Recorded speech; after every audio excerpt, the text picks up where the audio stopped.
Halo, selamat pagi anak-anak. Pada pagi ini, Ibu akan membantu Pak Maman untuk mengisi suara di dalam pelajaran IPS tentang kelanjutan materi interaksi sosial.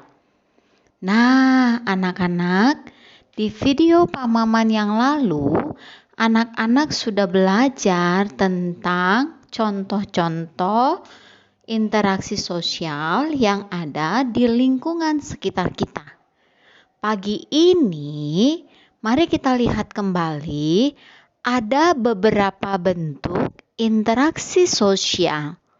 Nah, di sini dijelaskan ada 3 bentuk di dalam interaksi sosial itu. Yang pertama, interaksi antar individu.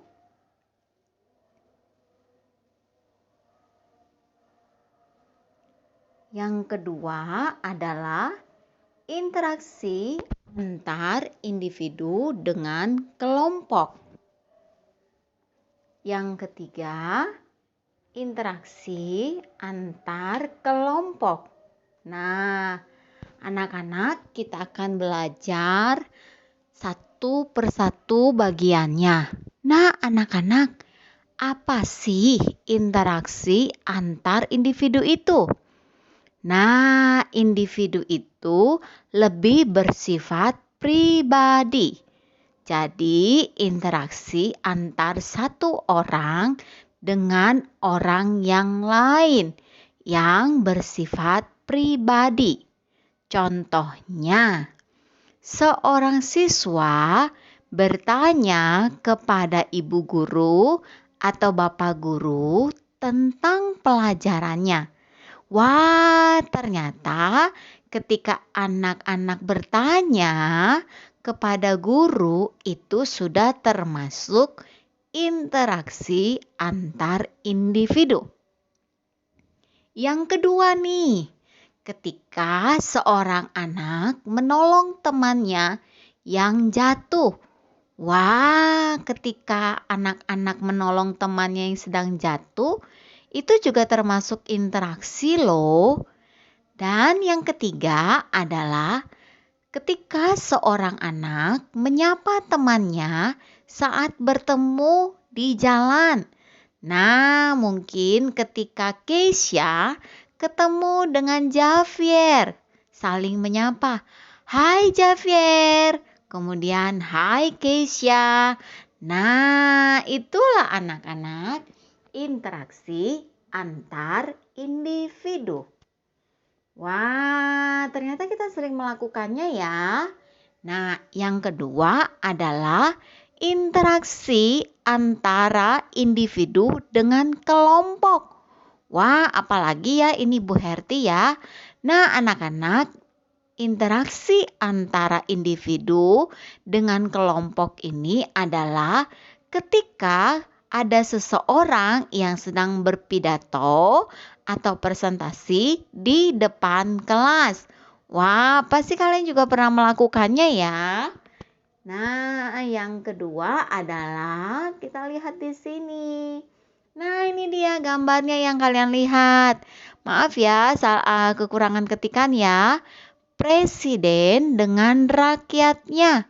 Ketika Bapak Presiden datang mengunjungi rakyatnya, itu termasuk interaksi antara pribadi Bapak Presiden dengan kelompok masyarakat. Wah, menarik sekali ya. Ternyata bentuk yang pertama itu adalah interaksi satu pribadi dengan satu pribadi yang lain. Yang kedua, interaksi antara satu pribadi dengan satu kelompok. Wah, ternyata waktu Bapak Presiden juga termasuk ya. Yang ketiga dalam individu dengan kelompok ini adalah ketika kalian sebagai ketua kelompok, kalian berdiskusi dengan anggota kelompok kalian. Itu juga termasuk interaksi antara individu dengan kelompok. Wah, senang sekali ya ternyata kalau kita berinteraksi Nah, ini dia. Tadi antara satu pribadi dengan pribadi yang lain. Antar satu pribadi dengan satu kelompok yang lain. Sekarang kita mau melihat ada interaksi antar kelompok. Apa sih itu, Pak Maman? Interaksi antar kelompok. Interaksi antar kelompok itu contohnya misalnya kalian mengadakan pertandingan basket, ada pertandingan futsal. Nah, itu juga termasuk interaksi loh. Wah. Nah, ini dia ketika kalian di sekolah, mungkin ibu guru atau bapak guru memberikan tugas kelompok. Nah, ketika ada tugas kelompok, kalian presentasi di depan kelas, bukan presentasi sendiri, tetapi presentasi kelompok di depan kelas. Wah, anak-anak, ternyata interaksi itu macam-macam ya bentuknya ya. Ada pribadi dengan pribadi, ada pribadi dengan kelompok, ada juga antar kelompok. Nah, sekarang kita mau belajar bukan hanya bentuknya, tapi bidang-bidang apa aja sih interaksi sosial itu di dalam masyarakat. Wah, ternyata itu bukan hanya satu bidang loh. Kalian kan sudah belajar tentang jual beli di pasar, ada kegiatan musyawarah, ada kegiatan gotong royong. Nah, saat ini kalian akan belajar dari Pak Maman tentang bidang-bidang interaksi sosial di masyarakat. Wah, Pak Maman apa ya? Nah, ternyata anak-anak, Pak Maman memberikan sebuah catatan yaitu interaksi sosial di bidang ekonomi. Ini yang pertama. Wah, anak-anak, ternyata interaksi di bidang ekonomi ini dilakukan dalam rangka pemenuhan berbagai kebutuhan manusia. Pasti kalian sudah tahu ya, kebutuhan manusia itu ada sandang, ada pangan, maupun papan. Pangan itu kebutuhan sehari-hari, makanan, minuman. Sandang itu apa? Misalnya kebutuhan ketika kamu berpakaian, rumah. Papan itu apa anak-anak? Ketika kamu harus sekolah, kamu harus ke dokter. Nah, itulah kebutuhan kita. Ternyata interaksi sosial itu ada di bidang ekonomi yang tujuannya untuk memenuhi kebutuhan hidup kita. Nah, anak-anak, coba kita lihat contoh-contoh. Ya, contoh-contoh interaksi di bidang ekonomi, yaitu melakukan tawar-menawar di pasar. Ingat waktu Pak Maman memberikan video yang sebelumnya, ada interaksi jual beli di pasar. Nah, membayar barang belanjaan di kasa atau di kasir itu juga interaksi sosial di bidang ekonomi. Hei, lihat, mungkin ada mama-mama kalian melakukan ini. Melakukan jual beli secara online. Bisa melalui WA, Instagram, atau melalui Shopee, atau melalui media-media yang lain.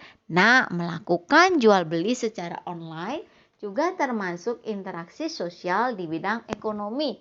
Nah, ini juga salah satu contohnya yang lain, yaitu mengisi bensin di pom bensin. Dan mungkin ini yang sering kalian lakukan, yaitu apa anak-anak? Membeli pulsa. membeli pulsa elektronik di konter pulsa. Jadi ketika kalian membeli pulsa sekarang sih bisa pesan lewat online ya. Karena corona ini kita nggak boleh ke toko ya. Nah tapi kalau misalnya ada konter pulsa, kamu beli pulsa, kamu beli kuota di sana, kartu perdana. Nah itu termasuk interaksi di bidang ekonomi. Wah, ini ya ternyata interaksi di bidang ekonomi ya Pak Maman ya. Nah, ternyata yang kedua, interaksi sosial di bidang politik. Nah, Pak Maman memberikan catatan, yaitu tidak semua orang melakukan interaksi ini. Jadi tidak semua kita melakukan interaksi ini. Nah, ini menarik sekali. Menurut catatan Pak Maman, dalam interaksi ini dapat terjadi kesepakatan, kerjasama, bahkan di dalamnya itu kadangkala terjadi konflik atau pertentangan. Wah, anak-anak ternyata ketika ada konflik, ada kesepakatan, ada kerjasama, itu termasuk interaksi sosial loh. Nah, khususnya di bidang politik. Nah, ini dia. Anak-anak, kita perlu tahu contoh-contoh interaksi sosial di bidang politik. Mungkin kalian belum melakukan ini yang pertama. Nanti kalau kalian sudah SMP atau SMA, ya kalian akan melakukan namanya kegiatan orasi atau kampanye untuk pemilihan ketua OSIS. Kalau kalian punya koko, cici, kakak atau saudara laki-laki, kalian bisa tanya. Kalau ada saudaranya yang SMP, mereka melakukan pemilihan ketua OSIS. Nah, anak-anak, yang kedua adalah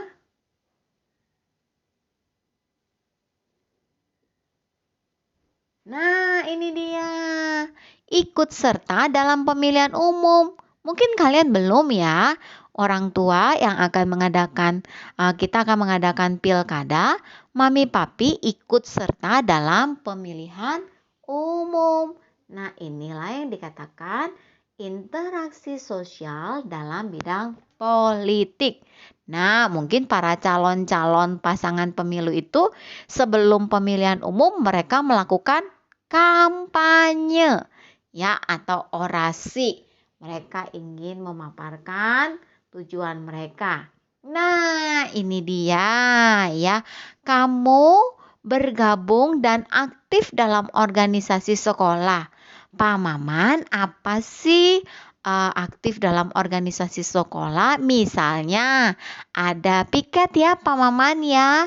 Kemudian ketika guru memberikan petugas-petugas di kelas ya. Misalnya ada yang jadi ketua kelas, ada yang jadi sekretaris, ada yang bagian ketertiban, ada yang bagian keamanan, piket kelas. Wah, itu juga termasuk interaksi ya. Pak Maman memberikan catatan seperti itu loh. Nah, anak-anak, kita akan lihat. Wah, ternyata ada yang kelima nih, melakukan musyawarah kelas. Contohnya memilih ketua kelas. Wah, saya maunya Gerald aja yang jadi ketua kelas. Atau enggak, saya maunya Monik aja yang jadi ketua kelas. Atau ada yang berkata bahwa enggak, aku maunya Excel aja yang jadi ketua kelas. Harus dengan musyawarah atau mengambil suara terbanyak di kelas. Wah, sayang ya Pak Maman, anak-anak tidak bisa belajar di sekolah, jadi tidak bisa memilih ketua kelas. Tapi tidak apa-apa. Nanti kalau anak-anak sudah kembali bisa mengadakan interaksi. Wah, itu ternyata politik juga ya. Wah, menarik sekali ya Pak Maman ya. Nah, ini dia bidang yang ketiga. Interaksi sosial di bidang sosial budaya. Pak Maman memberikan catatan interaksi ini berkaitan dengan adat istiadat, yang dilakukan sejak zaman dahulu. Interaksi ini banyak dilakukan di pedesaan, sedikit sekali di perkotaan, karena ini bersifat tentang kebudayaan. Orang-orang kota lebih modern dan mungkin lebih bersifat individualis. Nah, lebih bersifat personal. Nah, anak-anak, apa sih interaksi di bidang sosial budaya ini? Nah, ini dia contoh-contohnya. Mungkin kalau kamu di sekolah, kita mengadakan kerja bakti membersihkan lingkungan sekolah secara bersama-sama. Ya, kita mengadakan kerja bakti membersihkan kelas, tugas piket. Nah, yang kedua, melakukan kerja bakti di desa atau di lingkungan rumah masing-masing. Hei, sekarang corona belum boleh ya, karena kita dilarang untuk berkumpul. Nanti setelah corona, kita boleh kerja bakti bersama-sama. Nah, ini dia anak-anak, mengadakan pagelaran seni di sekolah. Sebenarnya rencananya kita, kalau nggak ada corona, bulan ini kita pengen loh sekalian merayakan ulang tahun sekolah, tapi pending dulu, ditunda karena kita tidak boleh berkumpul banyak-banyak orang. Tapi ini termasuk interaksi sosial di bidang sosial budaya. Nah, menarik ya anak-anak ya. Wah, ini juga ternyata anak-anak melakukan patungan atau iuran kelas guna membeli perlengkapan kelas. Wah, ini pernah kita lakukan ya ketika kalian ada di sekolah, membeli pengki, membeli sapu, membeli misalnya untuk perlengkapan kebersihan. Wah, Pak Maman hebat sekali ya melakukan patungan iuran kelas guna membeli perlengkapan kelas. Dan yang kelima, contohnya dari sisi bentuk sosial budaya adalah melakukan persaingan guna meraih juara 1 dalam lomba lari. Hei, Pak Maman, ternyata persaingan itu juga termasuk interaksi ya. Wah, Pak Maman memberikan catatan bagi kita pada pagi ini. Melakukan persaingan itu bukan berarti kita saling iri hati atau saling menjelekkan teman kita, tetapi untuk meraih juara 1 lomba lari. Nah, ini juga belum bisa kita lakukan karena kita tidak bisa mengadakan perlombaan. Ya, mungkin kalian pernah dengar kemarin itu ada perlombaan sepeda. Nah, itu juga boleh ya. Persaingan guna meraih juara 1 dalam lomba sepeda. Wah, Pak Maman memberikan catatan yang sangat baik ya. Yang keempat adalah interaksi sosial di bidang moral. Pak Maman, apa sih moral itu? Nah, ternyata Pak Maman ingin menjelaskan bahwa interaksi sosial di bidang moral itu adalah berhubungan dengan sikap kita. Ketika kita berhubungan masyarakat individu dengan individu atau kelompok dengan kelompok. Jadi ini berhubungan dengan karakter kita, sikap kita, bagaimana respon kita. Satu individu dengan individu yang lain, satu kelompok dengan kelompok yang lain. Apakah kita saling interaksinya saling bertengkar ataukah kita saling mendukung? Nah, anak-anak, ternyata yang diinginkan di dalam interaksi sosial di bidang moral ini adalah supaya terciptanya keharmonisan. Wah, Pak Maman menjelaskannya. Supaya terciptanya keharmonisan. Wah, terima kasih ya Pak Maman ya. Ternyata kita harus punya sikap yang baik supaya ada keharmonisan di dalam kehidupan kita. atau kerukunan. Nah, ini dia Pak Maman memberikan contoh-contoh interaksi sosial di bidang moral, yaitu satu. Nah, lihat di sini. Indah sekali ya, berperilaku dan bertutur kata penuh dengan sopan santun. Wah, menarik sekali ya Pak Maman ya moral itu. Ya, kita bertemu sopan santun. Selamat pagi, Pak. Selamat pagi, Bu. Eits, tidak boleh salaman ya. Sorry, ini gambarnya sebelum corona. Ya, tapi kita bisa memberikan tangan yang di dada, memberikan tutur kata yang baik walaupun kita menggunakan masker. Wah, interaksi sosial di bidang moral. Nah, wah Pak Maman memberikan kita contoh yang lain di bidang moral. Berkata jujur kepada orang lain. Wah, Pak Maman mengajak kita. Yuk berkata jujur anak-anak. Nah, Pak Maman juga ngomong tuh, berani jujur itu hebat. Nah, anak-anak, kalau kalian belum mengerjakan tugas, berkatalah yang sejujurnya. Jangan nanti ngomong udah dikirim Pak, di GC, padahal cuman diklik aja tapi tidak ada isinya. Nah, anak-anak, ini interaksi di dalam moral loh ya.